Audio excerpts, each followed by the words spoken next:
कहानी की शुरुआत में हमें एयरपोर्ट दिखाया जाता है जहां हम ब्रैड नाम के एक पायलट को देखते हैं। वो तेजी से जहाज की तरफ जा रहा होता है और साथ ही साथ वीडियो कॉल पर अपनी बेटी से बात भी कर रहा होता है। उसकी बेटी कहती है कि आज सुबह मैंने न्यूज देखी थी जिसमें बताया जा रहा था कि आप जिस एरिया में जा रहे हो वहाँ का मौसम बहुत ज्यादा खराब है, जिस वजह से और भी कई सारी फ्लाइट्स कैंसिल कर दी गई हैं। इसलिए आपको भी अपनी फ्लाइट कैंसिल करके घर वापस आना चाहिए। लेकिन ब्रैड मुस्कुराकर जवाब देता है कि मैं पहले भी कई बार ऐसे मौसम में सेफली जहाज उड़ा चुका हूँ, इसलिए तुम परेशान मत हो, मैं जल्द ही घर वापस आ जाऊंगा। ये सुनकर उसकी बेटी खुश हो जाती है और कॉल काट देती है। उसके बाद ब्रैड जहाज के केबिन में आकर को पायलट से मिलता है। को पायलट थोड़ा सा नर्वस था क्योंकि आज वो पहली बार फ्लाइट उड़ाने वाला था। तभी एक एयर होस्टेस आकर ब्रैड को बाहर बुलाती है, जहाँ एक पुलिस अफसर ब्रैड को बताता है कि इमरजेंसी की वजह से तुम्हें एक कातिल को अपने साथ ले जाना पड़ेगा जिसका नाम टोनी है। टोनी एक बहुत ही ताकतवर और खतरनाक इंसान है जिस पर मर्डर का केस है और अब इसे जहाज के जरिए दूसरी कंट्री ले जाकर उम्र भर कैद के लिए जेल में डाला जाएगा। वो पुलिस अफसर ब्रैड से कहता है कि ये जिम्मेदारी हम तुम्हें इसलिए दे रहे हैं क्योंकि तुम एक काबिल और समझदार पायलट हो। ब्रैड मान जाता है और टोनी को सबसे लास्ट वाली सीट्स में बिठा देता है ताकि बाकी पैसेंजर्स को कोई परेशानी न हो। उसके बाद सभी पैसेंजर्स अपने सीट्स पर बैठ जाते हैं और ब्रैड जहाज के स्टाफ के पास आकर कंफर्म कर लेता है कि सभी पैसेंजर्स आ गए हैं, जिसके बाद जहाज टेक ऑफ कर लेती है। ऊंचाई पर पहुंचने के बाद ब्रैड जहाज को ऑटो पायलट पर लगाकर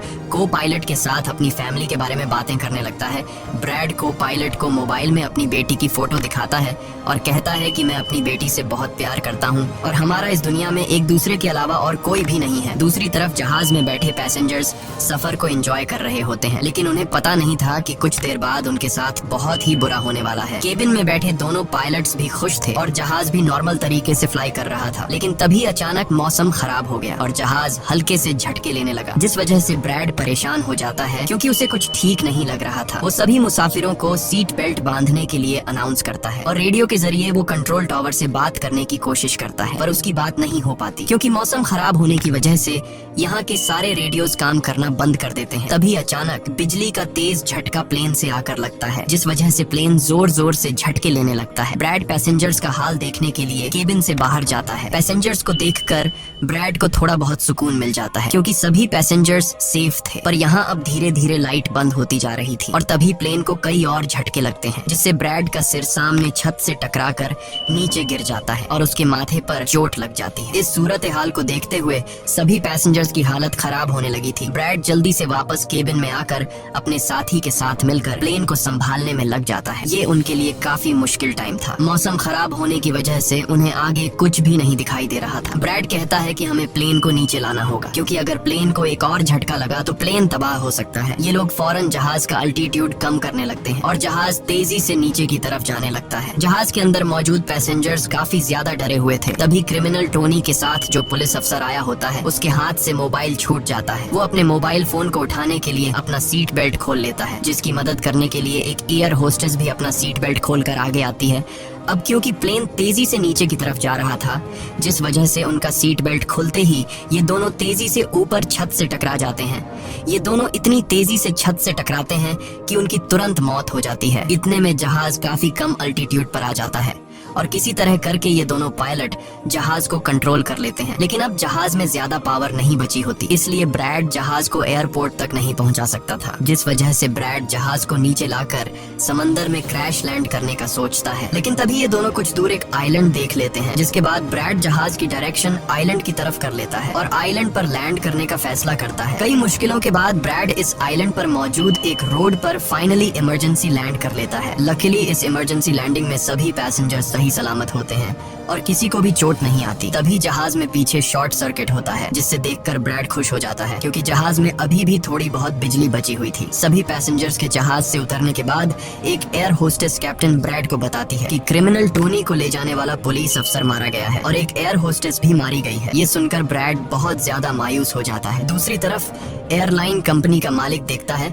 कि उसका एक जहाज अचानक गायब हो गया है क्योंकि उसने प्लेन को लैंड होते हुए नहीं देखा था और काफी देर से रेडियो खराब होने की वजह वजह से उसका पायलट से कांटेक्ट भी नहीं हो पा रहा था। इसीलिए वो एयरलाइन कंपनी का मालिक स्कार्सडेल नाम के एक रेस्क्यू एक्सपर्ट को बुलाता है, जो ऐसे लोगों को ढूंढने का काम करता है जो मुश्किल में कहीं फंसे हुए होते हैं। एयरलाइन कंपनी का मालिक उसे कहता है कि मुझे मेरे प्लेन्स की सारी डिटेल्स चाहिए, जैसे वो कहाँ गया, उसके वर्कर्स और सभी पैसेंजर्स कहाँ हैं। जिसके बाद रेस्क्यू एक्सपर्ट अपने काम पर लग जाता है। दूसरी तरफ सारे पैसेंजर्स इस सोच में थे कि हम यहाँ क्यों उतरे हैं। ब्रैड सभी पैसेंजर्स को इकट्ठा करके समझाता है कि इमरजेंसी की वजह से हमें यहाँ उतरना पड़ा। प्लेन में अभी भी थोड़ी बहुत बिजली मौजूद है, जिसे हम बाकी चीजों को ठीक कर लेंगे। तब तक आप लोग यहाँ आराम से रहें और आप लोग घबराइएगा नहीं, बहुत जल्द हम यहाँ से निकल जाएंगे। जिसके बाद ब्रैड प्लेन के पास आकर उसे ठीक करने में लग जाता है, पर वो देखता है कि जहाज में पावर काफी कम है, इसलिए उन्हें मदद का इंतजार करना होगा। ये लोग मैप निकालकर खुद ही अपनी लोकेशन देखने लगते हैं ताकि उन्हें पता चल सके कि आखिर ये लोग किस जगह पर हैं। ब्रैड का साथी को पायलट नक्शा देखकर बताता है कि हम एक प्राइवेट आइलैंड पर फंसे हुए हैं। ये जगह बहुत ही खतरनाक है। यहाँ पर ऐसे लोग हैं जो किसी सरकार या गवर्नमेंट की बात नहीं मानते। अगर इन लोगों ने हमें पकड़ लिया तो हमारी जान खतरे में पड़ सकती है और हमारी गवर्नमेंट भी हमें नहीं बचा पाएगी। ये सुनकर ब्रैड कहता है कि अब कहीं से भी करके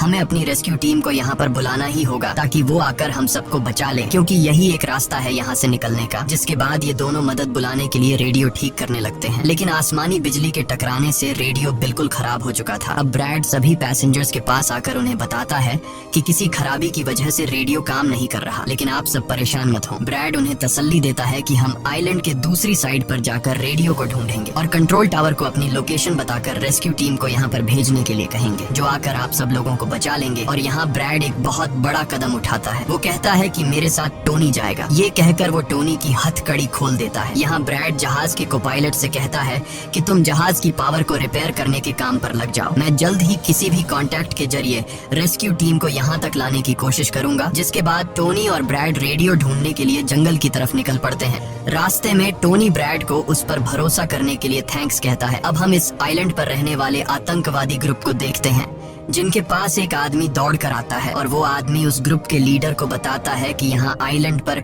एक प्लेन आकर रुका है इमरजेंसी की वजह से और उसके अंदर बहुत सारे लोग हैं जो अलग अलग कंट्रीज से हैं। ये सुनकर ग्रुप का लीडर उस आदमी को कुछ पैसे देता है और ग्रुप का लीडर अपनी टीम से तैयार होने को कहता है। आइलैंड के जंगल में ब्रैड और टोनी आगे बढ़ रहे होते हैं। टोनी ब्रैड से पूछता है कि तुमने मुझे आजाद क्यों किया और अब मुझे कहाँ लेकर जा रहे हो। तब ब्रैड उसे कहता है क्योंकि मैं तुम्हारी वजह से सबको खतरे में नहीं डाल सकता और यहाँ एक खतरनाक आतंकवादी ग्रुप है जिसका मेरे साथ मिलकर तुम्हें सामना करना है। तब टोनी ब्रैड से कहता है कि मैं एक मिलिट्री बैकग्राउंड से हूँ और मैं यूएस मिलिट्री में कई साल ड्यूटी कर चुका हूँ। कुछ ही देर में पीछे से टोनी की आवाज आनी बंद हो जाती है। जब ब्रैड पीछे मुड़कर देखता है तो टोनी वहाँ नहीं था। वो ब्रैड से अपनी जान छुड़ाकर भाग चुका था और अब ब्रैड अकेले ही जंगल में आगे निकल पड़ता है। जंगल में आगे बढ़ते हुए ब्रैड एक खाली पड़ी फैक्ट्री में जाता है जहाँ वो एक टेलीफोन को ढूंढ लेता है, लेकिन वो पुराने जमाने का टेलीफोन खराब पड़ा हुआ था। जिसके बाद ब्रैड साइड पर लगे उस टेलीफोन के तार जोड़ने लगता है और टेलीफोन काम करने लग जाता है। ब्रैड जल्दी से कंपनी के हेल्पलाइन पर कॉल करता है। ब्रैड हेल्पलाइन को अपनी लोकेशन और सब कुछ बता देता है, लेकिन लाइन में कोई गड़बड़ी होने की वजह से सामने वाले इंसान तक उसकी आवाज ठीक से नहीं पहुंच रही होती, जिस वजह से हेल्पलाइन वाले ब्रैड की कॉल काट लेते हैं। तब ब्रैड को एक आइडिया आता है। वो अपनी बेटी को कॉल करता है और उसे अपनी लोकेशन और बाकी सारी चीजें एक पेपर पर लिखकर उसके ऑफिस तक पहुंचाने को कहता है। तभी बातचीत के दौरान पीछे से एक आदमी आकर ब्रैड पर हमला कर देता है, लेकिन ब्रैड उसे काफी मुश्किल से काबू कर लेता है और उस आदमी को मार मार कर बेहोश कर देता है। तभी ब्रैड को महसूस होता है कि एक और आदमी इस कमरे में आ रहा है, इसीलिए जल्दी से वो छिप जाता है। पर वो आदमी कोई और नहीं बल्कि टोनी था, जिसने बहुत सारे गुंडों को मारकर उनके हथियार ले लिए थे। और वो ब्रैड को आवाज देता है कि डरो मत, बाहर निकलो। फिर जब ब्रैड सामने आता है तो टोनी ब्रैड को एक बंदूक पकड़ा देता है उसकी हिफाजत के लिए। उसके बाद ये दोनों जब फैक्ट्री के नीचे वाले फ्लोर में आते हैं तो यहाँ उन्हें एक कैमरा मिलता है। कैमरा की रिकॉर्डिंग और वहाँ पड़े पासपोर्ट से इन्हें पता चलता है कि इस आइलैंड पर रहने वाले आतंकवादी लोगों को किडनैप करके उनकी फैमिली से काफी बड़ी रकम की डिमांड करते हैं। और जब किडनैप किए हुए बंदे की फैमिली की तरफ से उन्हें पैसे मिल भी जाते हैं तब भी ये लोग उसे छोड़ने के बजाय मार देते हैं। ये देखकर ब्रैड समझ जाता है कि हमारे पैसेंजर्स भी खतरे में हैं। जिसके बाद ये दोनों बाहर निकलते हैं और सामने उन्हें एक गाड़ी दिखाई देती है। ये गाड़ी उस आतंकवादी की थी जो कुछ देर पहले ब्रैड के हाथों मारा गया। अब ये दोनों बाहर खड़ी गाड़ी में बैठ जाते हैं और अपने पैसेंजर्स की तरफ जाने लगते हैं। उधर सभी पैसेंजर्स ब्रैड के इंतजार में बैठे हुए होते हैं कि ब्रैड जल्द ही उनके लिए मदद लेकर आ जाएगा। तभी उन्हें किसी गाड़ी की आवाज आती है। गाड़ी की आवाज सुनकर ये लोग खुश हो जाते हैं और ये लोग समझते हैं कि ब्रैड उनके लिए रेस्क्यू टीम बुला लिया है। लेकिन ये रेस्क्यू टीम नहीं बल्कि इस आइलैंड पर रहने वाले आतंकवादी थे। वो लोग गोलियां चलाकर सभी पैसेंजर्स पैसेंजर्स को डराने लगते हैं। उन गोलियों की आवाज ब्रैड और टोनी ने भी सुन ली थी, जिसके बाद ये लोग कार की स्पीड बढ़ाकर जल्दी से प्लेन तक पहुंचने की कोशिश करते हैं। आतंकवादी ग्रुप का लीडर एयर होस्टेस से सभी यात्रियों की लिस्ट मांगता है। डर के मारे जल्दी से एयर होस्टेस उसे लिस्ट ला कर दे देती है। फिर गैंग का एक आदमी को पायलट से पूछता है कि तुम्हारा सीनियर पायलट कहाँ पर है, जिस पर को पायलट बताता है कि किसी काम से वो जंगल में गया था पर अभी तक वापस नहीं आया। तभी वहाँ पर ब्रैड और टोनी भी पहुँच जाते हैं, लेकिन ये दोनों चुपके से दूर से इन लोगों को देख रहे होते हैं। इसी दौरान एक औरत वहाँ से भागने की कोशिश करती है, पर वो लोग गोली चलाकर उसे मार देते हैं। ये देखकर ब्रैड उनकी मदद करने के लिए जाता है, पर टोनी उसे रोक लेता है और टोनी कहता है कि तुम शांत रहो, अभी जाना ठीक नहीं। गैंग का लीडर सभी पैसेंजर्स को एक बस में बैठा लेता है और गैंग का लीडर अपने 2 साथियों को वहीं छोड़कर उनसे कहता है कि जाओ, जहाज के अंदर जो भी कीमती सामान है उसे ले आओ। जिसके बाद ये लोग सभी पैसेंजर्स को अपने अड्डे पर ले जाने लगते हैं।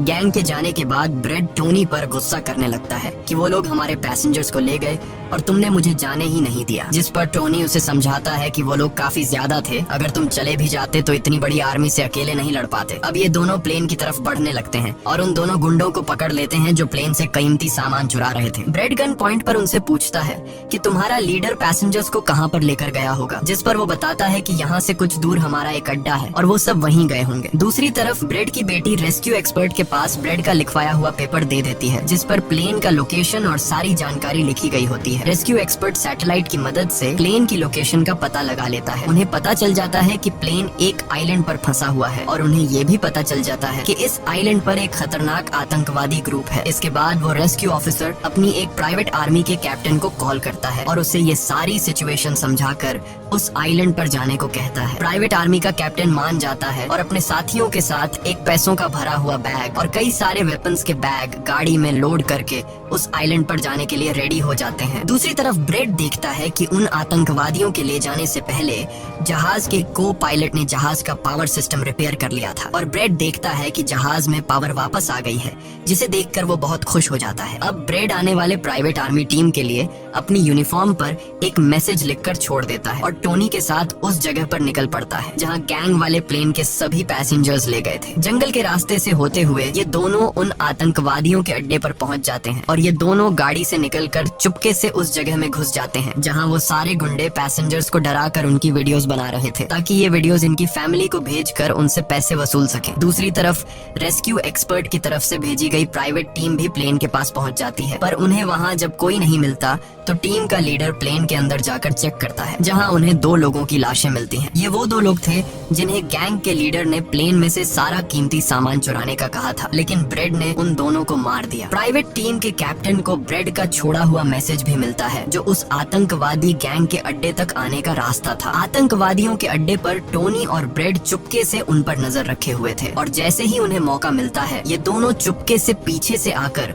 2 आतंकवादियों को मार देते हैं। फिर ये दोनों चुपके से आगे बढ़ते हैं और एक कमरे के बाहर जा पहुंचते हैं। इस कमरे के अंदर सभी पैसेंजर्स को कैद करके रखा गया था। अब ब्रेड इन लोगों को छुड़ाना तो चाहता था, पर वहाँ बहुत सारे गार्ड्स पहरा दे रहे थे और ब्रेड के पास दरवाजे का ताला खोलने की चाबी भी नहीं थी। इसके बाद ये दोनों एक एक करके उन गार्ड्स को मार गिराते हैं और टोनी तो हथौड़ा उठाकर कई सारे गार्ड्स को हथौड़े से मार देता है। यहाँ ब्रेड एक गार्ड से चाबी लेकर उन पैसेंजर्स को कमरे से आजाद कर देता है। वो उनसे कहता है कि जल्दी से उसी बस में बैठ जाओ जिसमें तुम सबको आतंकवादियों ने यहाँ लाया था, और वो सभी जल्दी से उस बस में जाकर बैठ जाते हैं। तभी टोनी ब्रेड के पास आकर बताता है कि यहाँ से गाड़ी के जरिए बाहर निकलने का सिर्फ एक ही रास्ता है, मगर वहाँ कई सारे गुंडे बंदूक लिए खड़े हैं जो हमें देखते ही हम पर गोलियां बरसाना शुरू कर देंगे। जब ब्रेड पैसेंजर्स की तरफ देखता है तो वो सभी बहुत ज्यादा डरे हुए होते हैं। अब यहाँ ब्रेड अपनी जान को खतरे में डालते हुए एक फैसला करता है और टोनी से कहता है कि मैं वहाँ पर मौजूद सभी आतंकवादियों का ध्यान भटकाऊंगा और तुम मौके का फायदा उठाते हुए सभी पैसेंजर्स को यहाँ से ले जाना। अब पहले तो टोनी ब्रेड को ऐसा करने से मना करता है।